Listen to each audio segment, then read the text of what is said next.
Yes, you're welcome to KLONA Conversation, and we are back with a new series talking about good things as always. How are you? How have you been? By the way, have you subscribed? Did you like? Please share our page with your friends. We have value for data. You're not going to spend your data as bundle for nothing. Kindly subscribe, kindly share, make people know about KLONA Conversation, or you can check out Nanta Eloise Tisamba. Today in the house, we have someone who is experienced in real estate. By the way, I want to warn you, one of the things I've come to realize that people have so many problems buying land, buying houses, abafere banji, abalimba banji, abatufu banji. So really, I decided to have a series to talk about land, real estate, houses, condos, apartments. Do they even buy or sell? But anyway, I have an expert in the house. How are you? I'm fine. How are you? I'm okay. Please introduce yourself. My name is Nanzi Diana. I'm a valuation surveyor by profession, and I've been in practice for the last 10 years. I've been practicing with one of the biggest firms in Uganda, which where is I'm Bagain and Company, and where I have grown through the ladders, and I'm currently now a partner with them. We deal in valuation, real estate management, brokerage, name it. What all that. Are those? Brokerage? And now we deal in, first of all, a major OCOA is about valuation of properties, any kind of property, so residential, what is valuation? Commercial. Valuation is determination of what? Of something. Of value. Yeah, value of monetary. Something. Or non-monetary too? It is usually monetary value. And we look at what you put up. What value are you creating? Because at the end of the day, you may put in a lot in something, but the value that you're creating is actually low. So for us, our bit is to assess that kind of value that someone puts up, and this can be for different purposes. Yeah, sometimes you've heard of government taking over people's land, so we deal in compensation, valuation for compensation, valuation for insurance in case you have your house, and in case anything happens, you need to know that value so that when anything happens to that house, the insurers are able to know what kind of money to pay you or to put it back. Then we do for secured lending. But that I already know my value of the house. I usually know how much I bought the plot of land. I usually know how much I've put in building the house. So do I need a valuer really? Yes, you do, because cost and value are two different things. If, for example, you put Serena Hotel in Katanga, you would use the same kind of cost to put it up, but the value you create will be different because of the environment that you're putting it in. Oh, okay. Yeah, and the kind of market that. So that's your specialty. Yes, that is my specialty. And then the company also deals in property management. I think you've seen some people put up structures, and you know, as a landlord, you do not want to stress yourself with tenants and what. So we deal in all that. We collect the rent, we do the repairs, we make sure the building is tenantable, and but also bringing in money. Yeah, we have to collect the money for the landlord.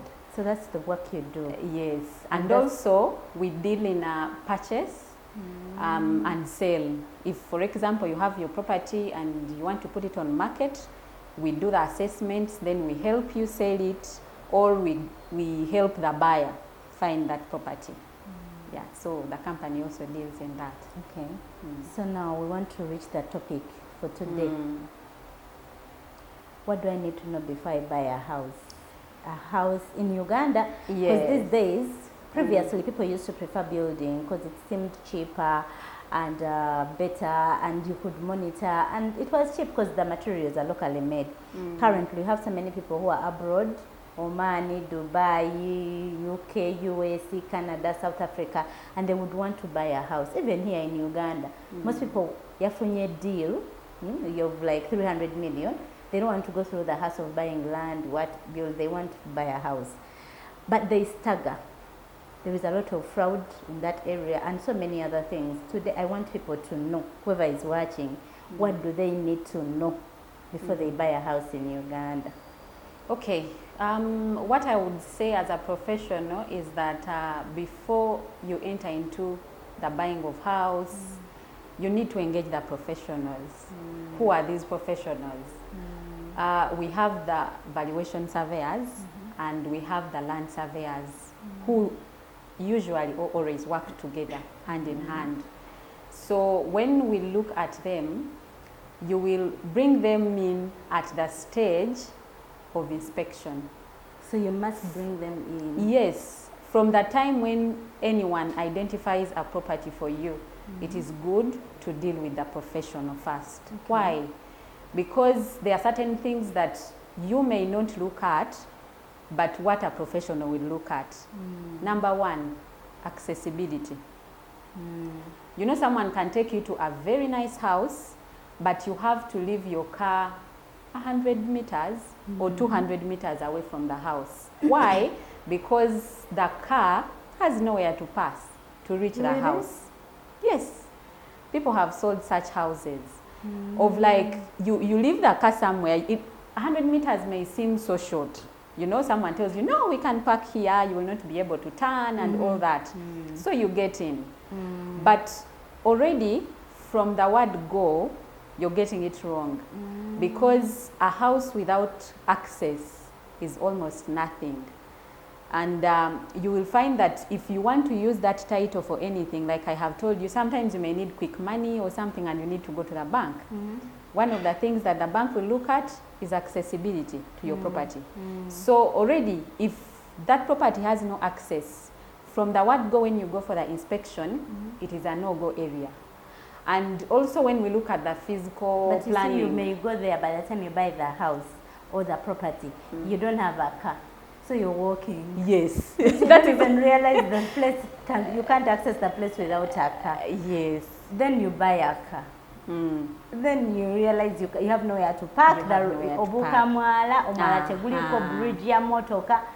Yeah. So now, like already for us as professionals, when you go to the site, those are some of the things that you just cannot miss. Already before you do the nitty-gritties of go to the hands and everything, already I'm spotting something and I'm telling you, no, look here, even if now you can be able to jump and what, physical later, planning is coming and you know, you may end up having your house demolished or something because you do not have an access.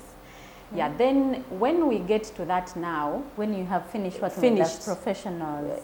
No, professionals are not yet done because now we've only talked about one thing that you look at. Assess accessibility. Yes, accessibility. Now, when we reach the property, we look at it vis-a-vis if it's titled land, because these days I wouldn't really advise someone to buy untitled land. I thought especially all land in is that. titled. No, we have, for example, customary, mostly in Western Uganda. What is that? They own it in perpetuity, like In your father owned some land. When he passes on, or if he's still alive and wants to pass on a bit of the land, he passes it on you, but there is no paperwork or anything. Yes. And you own it, like you possess it and physically you are a person there. But now when you come, for example, in central Uganda, we have the private milo. Then in some areas, we have the freehold. Like? The north, some bit in Buganda, which land was originally owned by government. Right now, they give out freehold titles or leasehold titles. So if someone is buying, we shall have to look at the title. Which type of title do Which you type have? of title do you have? Which tenure do you have? Because if, for example, you're buying a house in Kololo and it has 3 years, a running lease of 3 years to end, what are you buying? What interest are you buying? Have you looked at the cost of renewing that lease? It might be more expensive than actually the property you're buying. That you're buying, and you have to put it into consideration. So then we have to look at that title. In that title, there's something we call a print. I don't know if you've looked at the it. The blue thing with yes. lines. These days it's not blue, it's white. It's white. But it has coordinates. But they are saying blueprint. I know yes. it's the reason for blue. So they should do the it blue white. ones there. So when we look at that, we try to do what they call boundary opening. So you confirm that you know when Lois was building their house, they didn't get outside their boundary because that print has demarcation of where you should stop. So sometimes you could find someone bought a beautiful house but borrowed some portion of the neighbor's land. So at some point T, the neighbor can decide to demolish that section of your house if they really own the land. So you have opening boundaries is also important. Very key when you are buying property, and also to ensure that the title you're actually holding is for that exact location. Because is there a possibility that you can hold a title that has no physical location? Yes, because it may have by Ministry of Lands. No, it is not obviously issued by the ministry, but it's a NASA one. Okay. Or you may hold a title of Wandegea, but the person has taken you to Naguru. You know, just because you don't know. Just because you don't know, and for you, you see the title is reading Wandegea and what. But when we look at the print and what is on ground, it is taking us to Naguru. So it means that actually that area in Naguru where it's taking you, someone else owns it. I know. So already you're paying in Wandegea. You don't have possession in Wandegea. It is in Naguru. And it is already possessed. It is already possessed so by hence someone. The confusion. Confusion, you lose the money and all that. So what I'm seeing, Diana, when you're buying a house, you also have to consider the land processing. Yes. Okay, but for people who buy condos, you know these. Yes. They are very common in Nalia, Naguru, and the areas. Do they also have to go through the same process? Because there's no opening of boundaries. Access is always good. What for them? What do they really need? Now, for those ones who buy the condos, they do not have to go through this nitty-gritty because already the project itself has. They make the titles attached to the project. But what you would look at mainly is that your condominium title, it usually has the square meters that you're supposed to have. Which yes. So you look at those square meters vis-a-vis what is there physically. Because someone can tell you we have a 3-bedroom unit and it is 200 square meters. But when you go on ground, it is 2-bedroomed, but 150 square meters. Yes. And so that one now, you'd have to look at your condominium title because for it, it's good enough that they have laid out everything that, you own. Okay. They will tell you these are the square meters that you own exclusively or inclusively. You will have... Inclusively, what is the difference between exclusively and inclusive? Exclusive means you as Lois will use that space as you want and nobody else unless with your permission can use it. Okay. Yeah. But inclusive are things like corridors. Like the whole block will have to share, the compound, sometimes the swimming pool. Okay. So those are some of the things that you will share with others. They are not exclusive use to you alone. So there you'd have to look at your condominium title and find out its authentic, whether it's authentic. How can you tell whether it's authentic? What's the difference? NASA, they produce exactly the same print like Ministry of whatever. Yes. And now you'd have to do what we call a title search. Do condominiums have title searches? Yes, because right now they have condominium titles and that means they have searches. When you search, that particular unit which you have purchased is the one which will come out and in whose names and how many square meters and on which mother title does it sit. Because for example, if you had one whole block, for example, a plot of 1 acre and then you put up your different condominium units, maybe 40 or 20, everybody has an interest in the land, although not physically, but there is that interest they have in the land. So there is something we call a unit factor on the condominium title. Diana, we are going for a break. This is so deep. Like, okay, I'm very talkative, but today I'm humbled. As you can see, I even have no questions because I'm learning, and I hope you're learning. Please share. But let's come back after the break.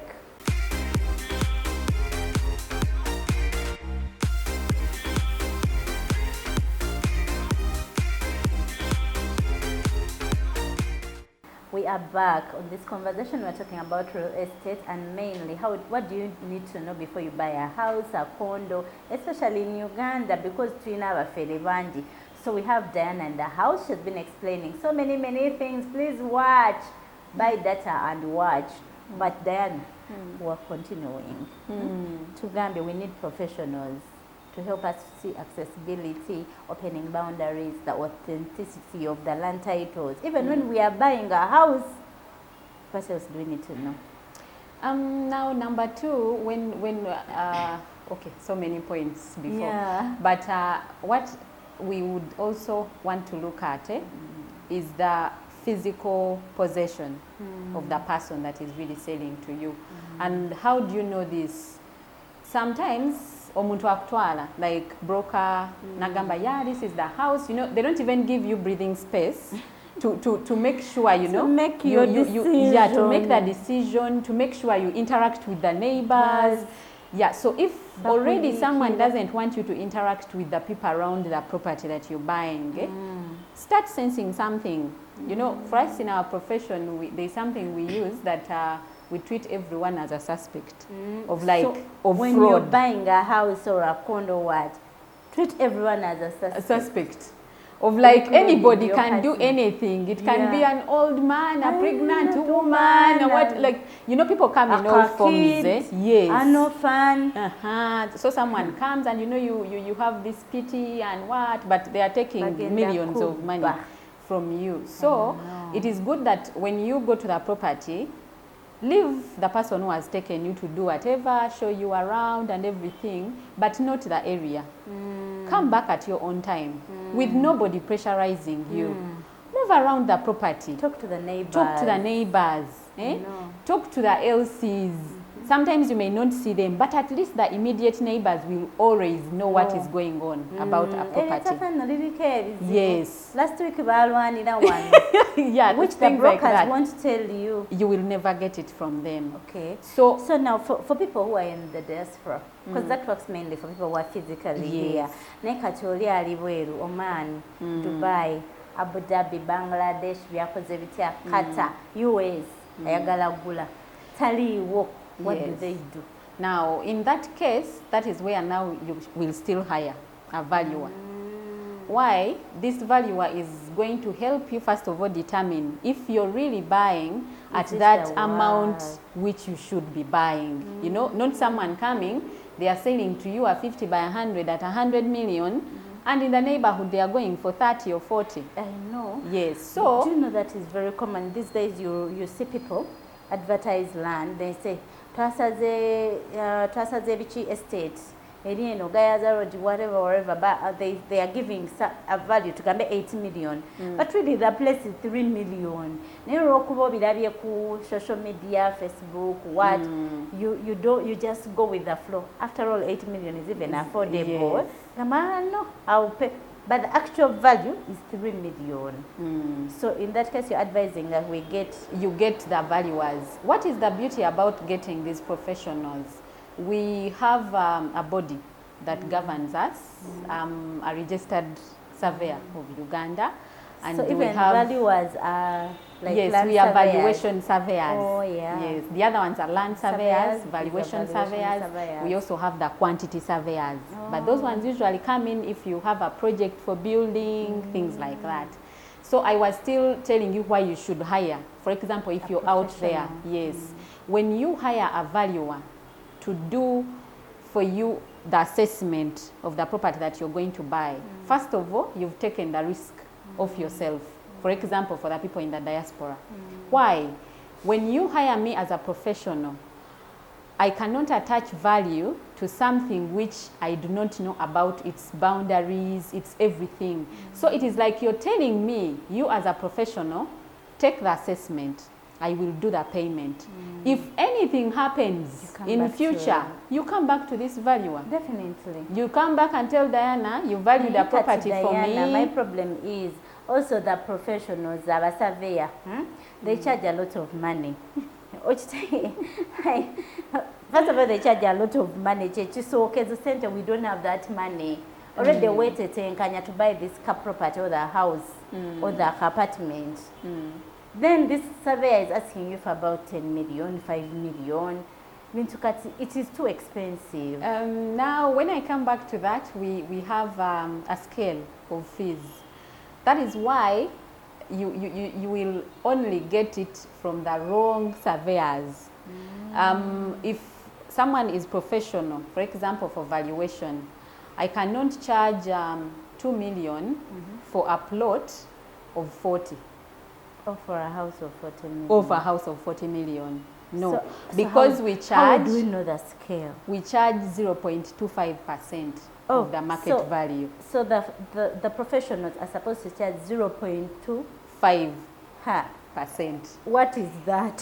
And a quarter of them. I'm a statistician, by the way, I'm not struggling with math, but anyway, if there is anyone in the house who is struggling with 0.25%.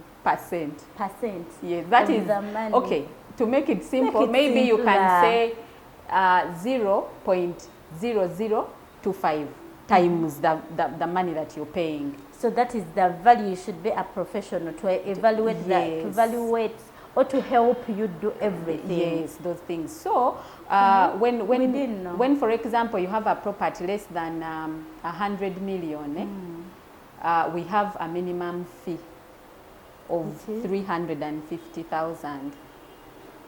Really? So you guys who charge to do the valuation. I won't mention names, by the way. I know you the surveyors who charge us all this money. So now, which standards are you using? Does your umbrella touch those ones who are overcharging? Now, the umbrella only deals with the registered surveyors. So there are those that are not registered. Then we have the unregistered, but they are also under the same umbrella. It is called Institution of Surveyors of Uganda.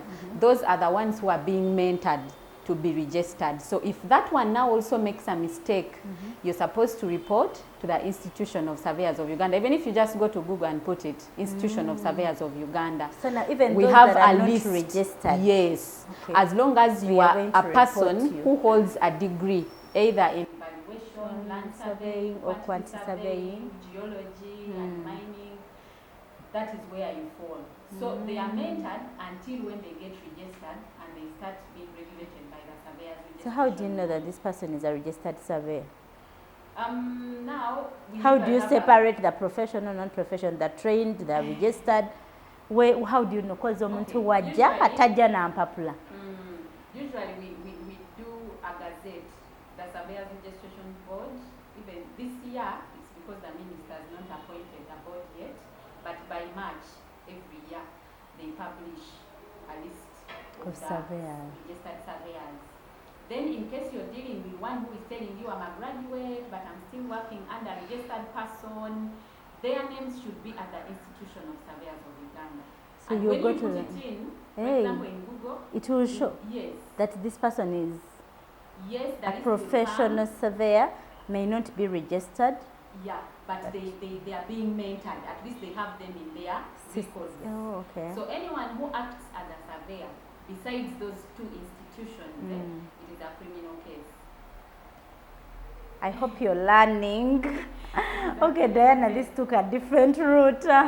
So what else do we need to know before we buy these houses? Yeah, so basically, we've seen the access, boundary, the professional use. So if everything else now is okay, we look at the property itself. For example, if you're buying a residence or a condominium, because you know we have the commercial condominiums and the residential ones. Sure. So if you're buying, for example, a residential, there are certain things you should look out for. Now those ones go to your taste as a person. Yeah, for like example, which schools do you want?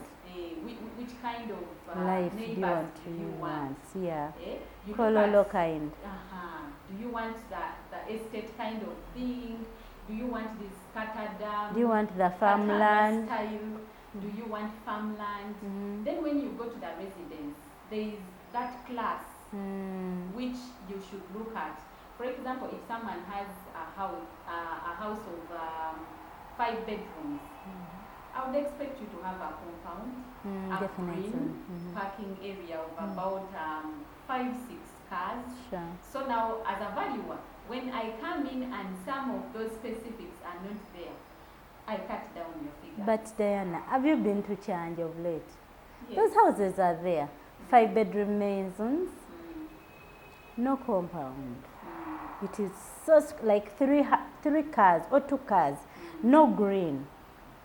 So what, I mean, but the value is way too high. So what happens? Now, those values, I don't think they were put by professionals. Like someone wakes up And as this, Lois, and I have injected this much money Yes. in this project, and I need this amount of Definitely. money. So for us, when we come into play, we shall look at those nitty-gritties. And in most cases, you'll find that sometimes our values are lower than what the client expects. Why? Because for us, we are looking at those kinds of things. Because there is no way you expect someone to rent a house of $5,000 and they don't have a compound. So, however But much it you is put in a lot of happening. money, and, but also then I'm thinking you also need to guide the people who are building the apartments, the houses for sale. Because also them, they put in a lot of money. Honestly, they do. So they expect to yield the same amount or more from the houses. So the demand-supply formula kind of gets disorganized. So I want to know, at what point, as a buyer, would I feel comfortable that this is authentic? Like about 5 things that you can tell me, if it has this, and this, there are chances that it is authentic. Now, as a buyer, in summary. In summary. So we would look at, first of all, like I said, accessibility.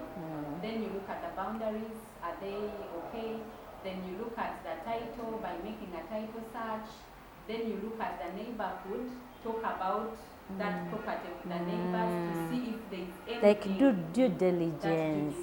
You Yes. need to investigate. Then you also involve now the valuers to tell you if what you're paying is really worth what you should pay. Now, if my brother has told me it's worth it, when I haven't ticked all those boxes, but I'm on phone and my brother says, no, I also bought a neighboring plot.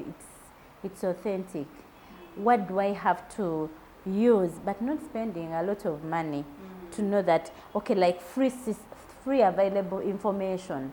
Now, first of all, you can even order for a search yourself. Okay. Go to the, do we pay for it?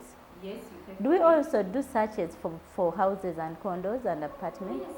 Oh, so in that case, you're searching the ownership of the land title. Okay. Because this house doesn't sit in space. We have to do the land and the house at once, or the condominium. Okay. But now the condominium, it will be for that particular unit which you're purchasing, because you may find there are 10 or so. So you are looking at that particular one which you're buying. And usually for condos, they even have the labels of like on this block, this wing, this level. So those are things which you can find out even without hiring Diana to online. Yeah. Okay. So you can go and check them out yourself. Is the level the same? Is the wing the same? Or is the block the same that they are saying? Because, for example, if you go to Bugolobi flats, they have A, B, C, D, E. Then Someone is giving you a title reading unit this D, and they are taking you to block A. So even if you've not hired someone like me, you will be able to note at least that there is something wrong. There is something wrong here. Oh, Diana, big babiocha. As always, this conversation ends so short. We really need to learn so much. I really feel like we've just started, but then we are ending. We are ending. We will have to have you back, Diana, to come back and give us more details, especially about now the time of purchasing. What do you really need to have in possession before you actually make the transaction happen? Yeah. Otherwise, thank you so much for watching KLONA Conversation. For now, we are out.